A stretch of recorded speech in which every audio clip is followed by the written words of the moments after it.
there's lots of posturing in the gold market, and you would have followed it very closely when you were, creating products and creating markets around it. And there's a lot of talk at the moment about auditing Fort Knox or looking closer also. at Fort Knox.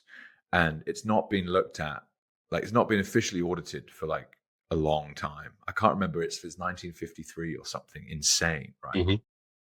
Do you think that Fort Knox has the gold levels that they say or not? No chance. No No chance. chance. No chance. No. And what does that No. mean if that was proven to be true?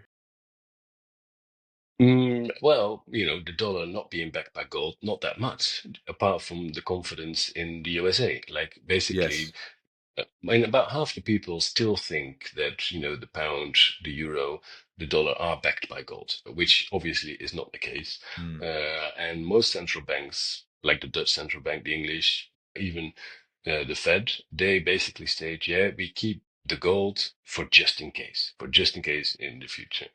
And that the Fort Knox doesn't have the gold. In practice, it won't make that much difference, apart from it will get people thinking, well, so what is it backed by? Why is it that, and then people might start thinking, maybe actually sound money is not so bad. Mm. It's almost like, and you're absolutely right, that the dollar hasn't been pegged to gold for a long time.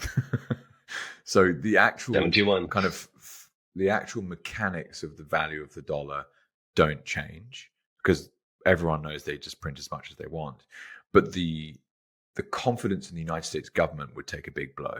And that has to have a seismic shift in all sorts of different markets. In particular, it's like, well, hang on, if we're going to audit Fort Knox, well, why don't we go and audit the Fed? And actually, hang on a second, where did that $2 trillion go that disappeared the day before 9/11? And do you know, there'd be just far too many questions that will come up that they don't want asked, I would assume. And I use that phrase "they" loosely because it always kind of frustrates me.